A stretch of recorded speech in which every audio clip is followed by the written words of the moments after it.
You're watching West Hartford Community Television. You're watching West Hartford Community Television.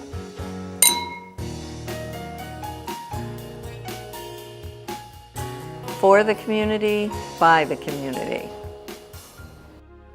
What I wake up with every night and what I go to sleep with every night is knowing that there's 400 people that are going to die today, and 400 tomorrow, and 400 the next day. And what I live with is knowing that we have the answers to cut that in half if we just implement what we know. The person that joins us will allow us to save another life faster. Someone else's son, daughter, brother, or sister. And there's such satisfaction in doing that.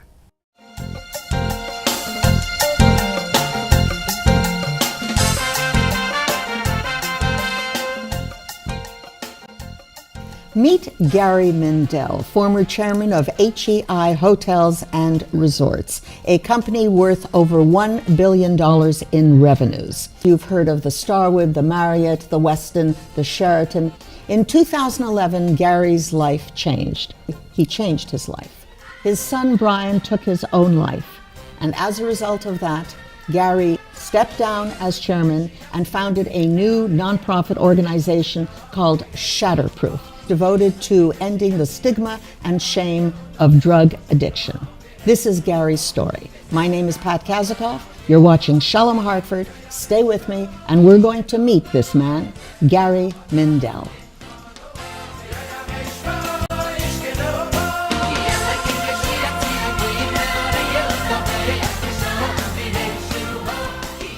You graduated Cornell and Wharton, and your first job was around here in Hartford.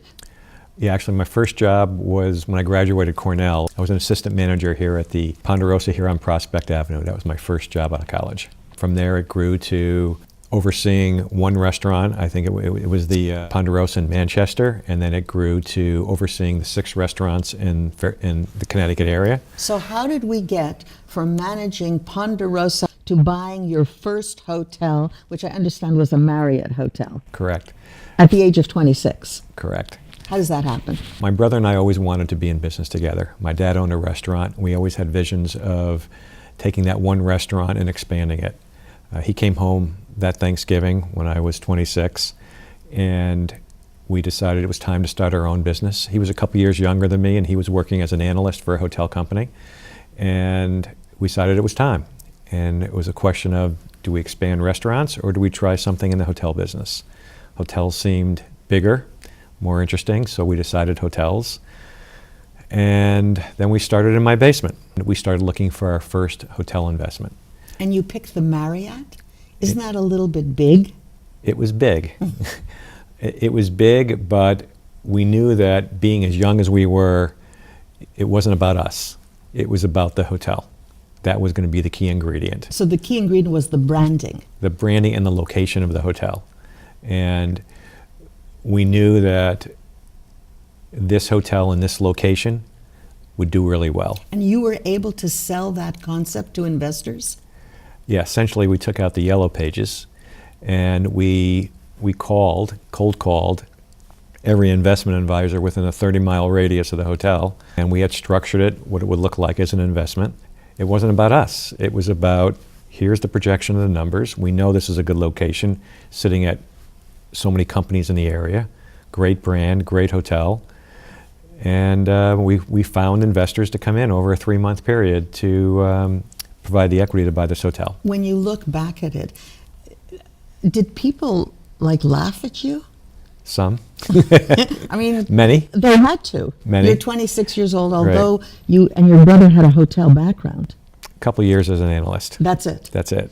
So what in your background allowed you to think at that level? Is there something, like you said, your father had a restaurant, but you thought like that. Most people don't think like that.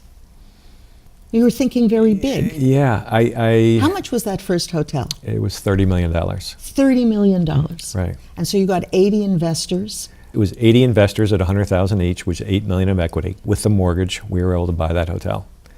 And I don't know the answer to that question. We just felt like we could do it. Well, Can you look back in your background? You said your father owned his own restaurant. Was it a big restaurant? That was a small restaurant. Small restaurant. Right. But is there anything that you can say in your background that prepared you for this type of visionary thinking? There's really nothing I can think of. I can think of there's two pieces of it. It's visionary, you could say, but it's also entrepreneurial, taking risks, starting small, really, in a basement. And that we got from my father. I mean, my father owned one restaurant, and we watched him growing up on the phone every night at 11 o'clock. What were sales? Going in every morning, taking the cash and depositing it in the bank. Working 7 days a week. We just got that from my father. So that's basically a grassroots philosophy of life. Correct. I think it was less visionary and more grassroots.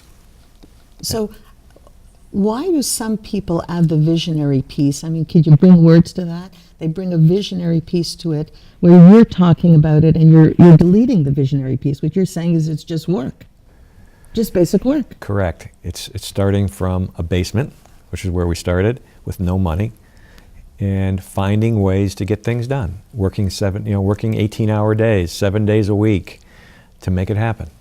And we had two $20 desks, and that's it. We made it happen. I find it interesting that even now at this age, at this senior age, that it's difficult to bring words as to what made you entrepreneurial. It's interesting. I think it was watching my father. Okay. How he did it. Yeah, probably. And then you had two children. Correct. You had Brian. Right. And Greg. And Greg. Right. And Brian, right. As a young man, we know what his ending was and that he took his life. Right. But as a young man, could you have foreseen anything as a young boy? No, he was the best. He was funny, really verbal, talking sentences at 9 months, just very verbal, very playful, very loving, always with that big smile of his. He was just wonderful, wonderful kid, just very funny, just very loving. Drug addiction is a major problem in America, and there are about 25 million people a year who... 25 million people addicted. Right now, all the time, there's 25 million people addicted. There's about 400 people that die every single day in the United States related to alcohol or the misuse of drugs. Of all the people who try drugs, and there's a lot of those, right. Supposedly only 10% of those become drug addicts? Correct. But that's a large, you say only, I would reverse that and say 10%. That's a big number. Is there anything that binds these 10% of people, that there's parallels in those 10%? Sure. What are the parallels? Well, there's science behind this now, and the science defines risk factors and protective factors. So what are the risk factors? Someone with anxiety, someone with depression, someone genetically prone to addiction, the age of first use, huge risk factor. Someone trying drugs trying their first hit of pot or their first beer at age 13 or 14 or 15 is 6 times more likely to become addicted than someone tries it at the first time at age 21. And so what about Brian? Did he have any of those risk Looking factors? back, he had a lot of them. He had some social anxiety. Even though he was very verbal, his hands were a little sweaty, and looking back, I think he was anxious. Did you know at the time? That No, we never thought about it that way. But looking back, we think the sweaty palms could have been some anxiety. He was not depressed, so he didn't have any depression growing up. But we know he had his first beer when he was 13. If he had his first beer when he was 17 versus 13, it could have been the difference. He had ADD. That's a risk factor. Why is that a risk factor? They don't know yet why. They think, because I'm going to say they meaning the scientists, the researchers, they think because for the same reason that our frontal lobe is not fully formed until age 22 or 23, and that's why age of first use is a risk factor, they think that it's less formed with someone with ADD as well, but they don't know why. What about his friends? Was he in a fast group? Was he? No, his great group of friends. And I particularly moved to a neighborhood where I knew there were a bunch of kids his age, all great kids. and they're all doing well today. What about genetically? Is there some genetic factor that binds people? Absolutely. With addiction? Genetic is half of it. So literally half of those, the risk factor of becoming addicted, half of that is related to genetics. So did you have that in your family also? You know, I didn't think about it when Brian was growing up. After he passed away, I thought about it because it wasn't right with us. But my grandfather, who I'd only seen a few times, was addicted to alcohol. But I'd only seen him probably 10 times in my life. He wasn't a big factor, an Correct. influencing factor. And I never saw him drinking around me. He wasn't I heard from my mother that he had alcoholic problems, but I never saw it. So I never saw addiction. Right. It was never part of my life. So when Brian was 13 and he was starting to Experiment. Experiment. We Which call it. like most kids, the year before high school, they try their first beer, their first glass of wine, their first hit of pot. Did you know that he was experimenting at that time? No. When did you finally know?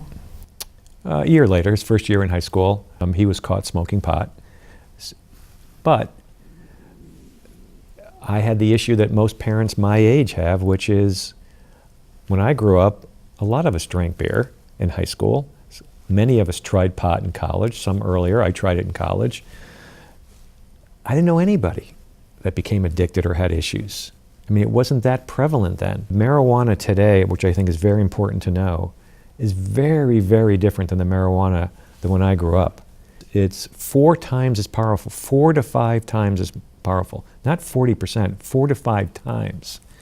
It's a totally different drug, and it's destroying kids' lives today. Now that you know Yes. what you know, Yes. and kids are starting marijuana use and alcohol use much, much earlier. Yes. What would you tell the parents? Because from your perspective during your era, Correct. Here's what I would tell the parents. what would you tell the parents? First of all, I would say that just to go back to where the risk factors, a lot of it is just random. For every 6 people that smoke cigarettes, only 1 develops lung cancer. They don't know exactly why yet. I just listed some risk factors.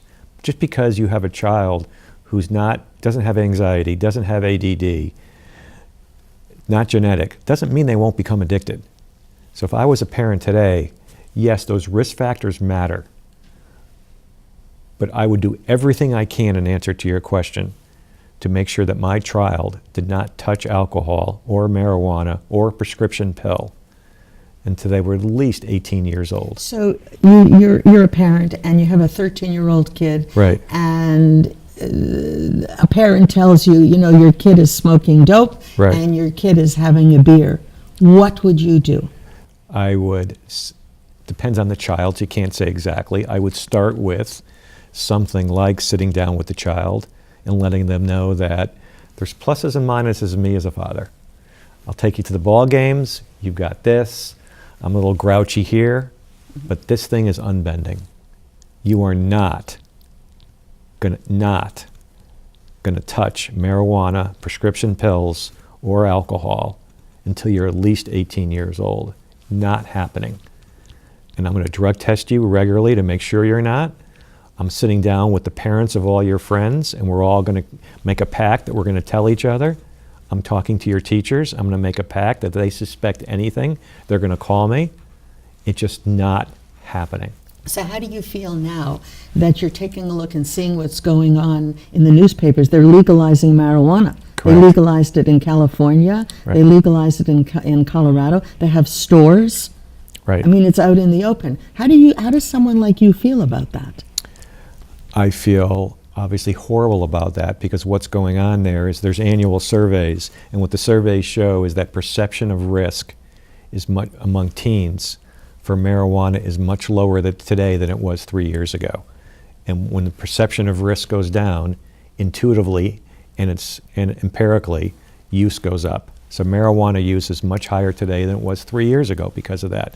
And that is really harmful. So What can we do?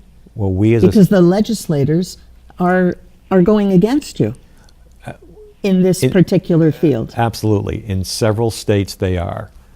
I would probably pivot this conversation a little bit to talk about prescription pills, because that is more of an issue today than it's a dramatically worse issue today than marijuana is. I don't want to go away from marijuana because I would do everything like I just said to not have my children smoke marijuana.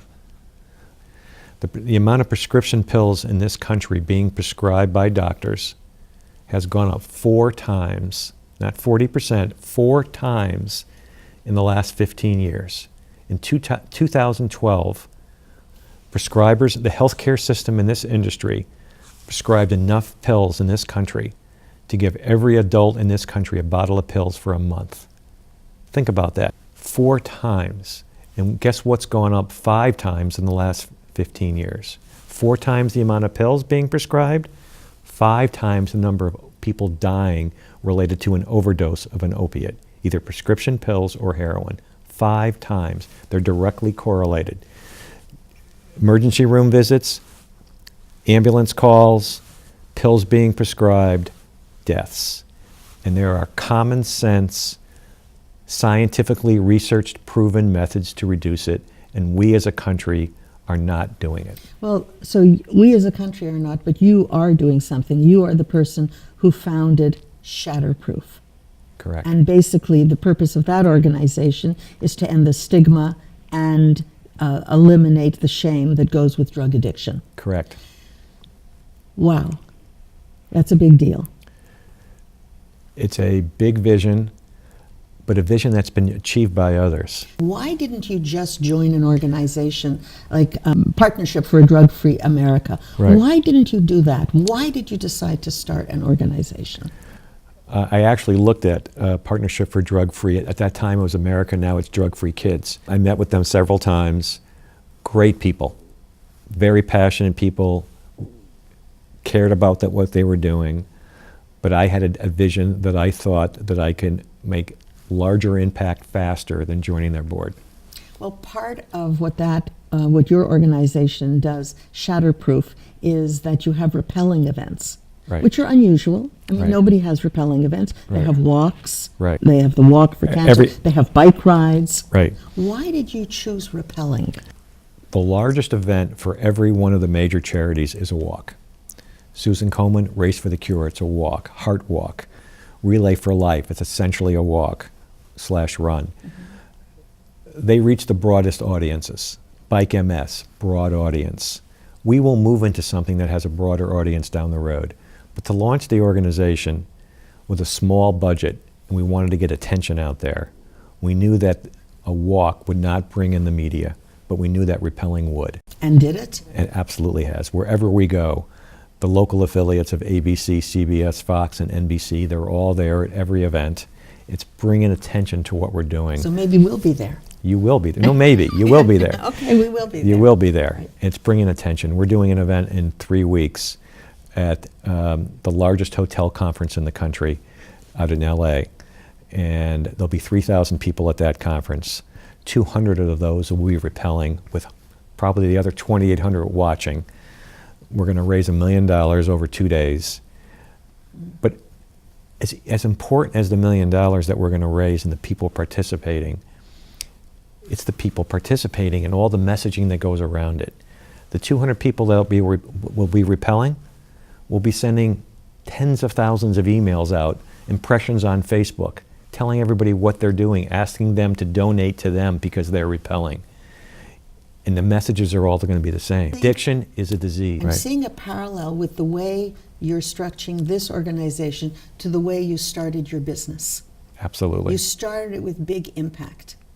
You bought the Marriott at 26. Here you have a rappelling event. The difference in the business is Right. that you can measure, well, maybe it's not a difference, you tell Right. me. You can measure your successes in business. It's it's monetary. Right. How are you going to measure the successes in Shatterproof? Sure. Let's look at the short-term goals. Number of lives saved, which is both short-term and long-term.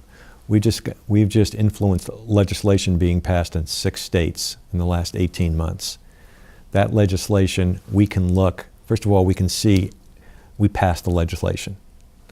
we can show studies that this legislation will save X number of lives. Is this the legislation on naloxone? Is that the one? Naloxone, Good Samaritan law, mandating that prescribers are educated about the misuse of prescription pills and how to properly prescribe them, and mandating that doctors use their database to understand prescribing history before they make a prescription. I mean, I could tell you some numbers that are shocking. But you can measure that? Absolutely. At the end of the year, you can say that X number of people died less than the year before because of this legislation. Yes, and you can also, even more accurately with the medication naloxone, you could say exactly how many lives were saved. Someone was lying on the ground, they were administered naloxone, and they woke up and they lived. We can know exactly the number of lives that were saved by that. What about the biggest concept of Shatterproof Right. is eliminating the stigma and the shame, Right. which is basically changing the paradigm of a disease. Correct. As I remember when somebody had cancer, he has cancer. Right. They were whispering. You can measure that by surveys. So we will do a survey. There was already a survey done several years ago, but we're going to do our own survey at the end of this year as a baseline. And then we can redo that survey every year to check American attitudes of how they view this disease. So this Can be measured. This Shatterproof is a long-term venture for Gary Mendell. This is the rest of my life. So how do you And feel beyond. about, you changed your life completely?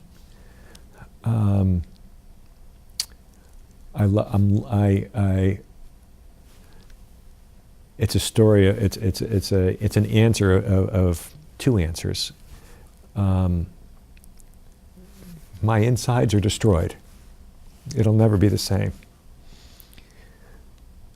But there's a part of my insides and the outside that I'm just getting inspired by every day by so many people I meet that are so wonderful. People in the hotel industry who have supported Shatterproof in so many different ways. People in all industries who I've met.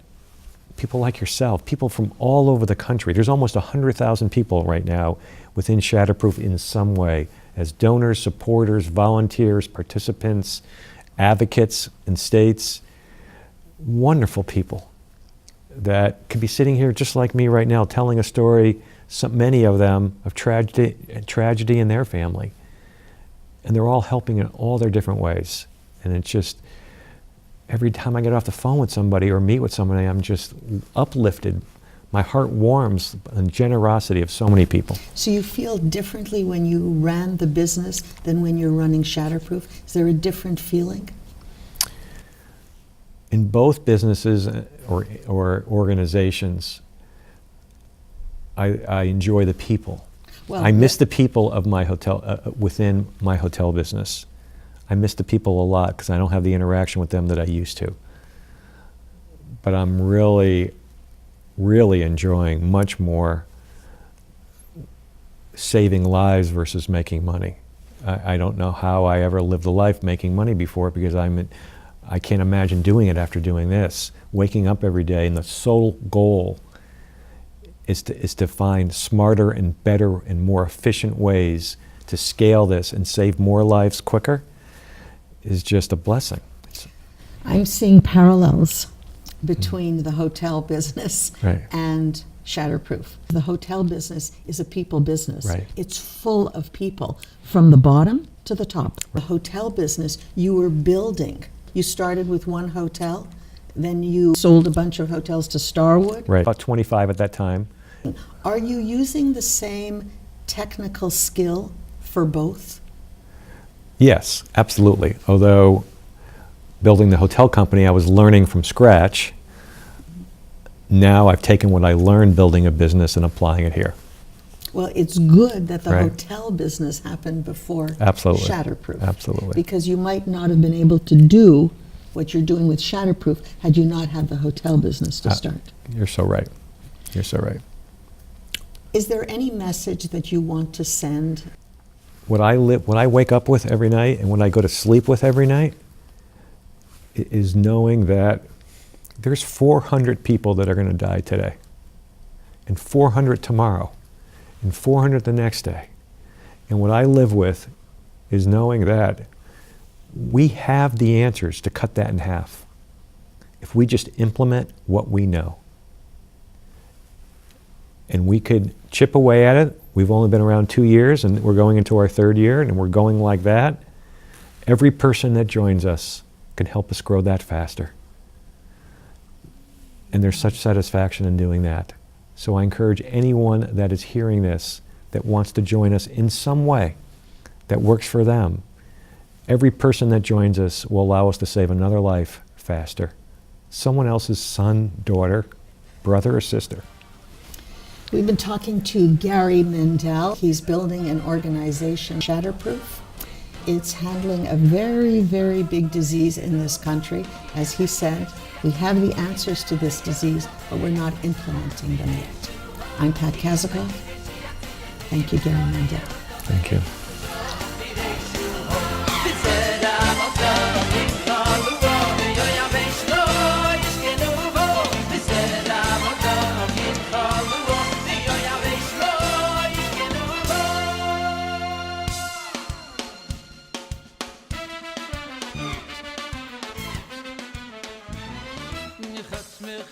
خدش می خودی نقشه وقت